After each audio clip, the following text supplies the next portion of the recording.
Speaker of Parliament, Anita, has ignited a fierce political firestorm after urging newly elected lawmakers to extend the presidential and parliamentary term from 5 to 7 years, a move critics say would break Uganda's constitutional ceiling and concentrate power further. Speaking during a retreat in Chankwanzi among tall MPs, the Parliament of Uganda is a creature of the Constitution as per Article 77. This is what gives us the mandate, prescribes the composition, the functions, and the tenure of 5 years. I know when you come to Parliament, you will think of changing from 5 to 7 years like other countries, and the haze will have it. The statement, first reported by the New Vision, has drawn swift condemnation from opposition figures and constitutional lawyers.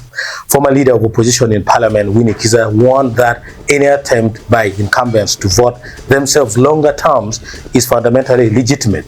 In the age limit petitions, we successfully challenged Parliament's attempt to extend its own term for 5 years, from 5 years to 7 years. Kiza posted on social media, any decision to extend parliamentary or presidential terms beyond what constitutionally permitted cannot be made by incumbents voting for their own extension.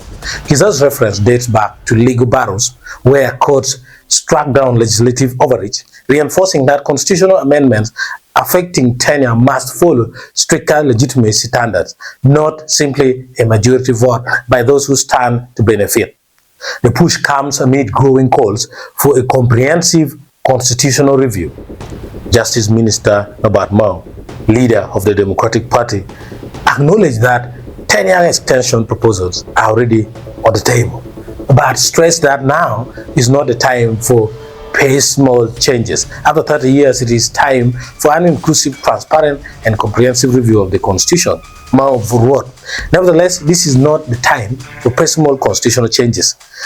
Both the Parliament and the Executive agree on this. Mao confirmed that the Ministry of Justice and Constitutional Affairs, through the Law Reform Commission, has compiled a dossier of reform proposals, including extended tenure for the National Assembly. However, he cautioned that the timing is a political process requiring political will. I think that his ministry expects the process not to stall over the next 5 years. Political analysts want that a unilateral move by the ruling National Resistance Movement, as NRM majority, could trigger fresh legal battles, reminiscent of the 2017 age limit bill that removed the presidential age cap. That decision, critics say, paved the way for indefinite incumbency and weakened institutional checks. With among signaling parliamentary resolve, the haze will have it, and Mao calling for patience and inclusivity, Uganda now stands at a constitutional crossroads. Either a broad-based national dialogue that reflects the will of citizens, or a bruising political showdown of term limits that could further polarize the nation. For now, all eyes remain on Parliament and whether the Speaker's ambition translates to a formal nostalgic bill.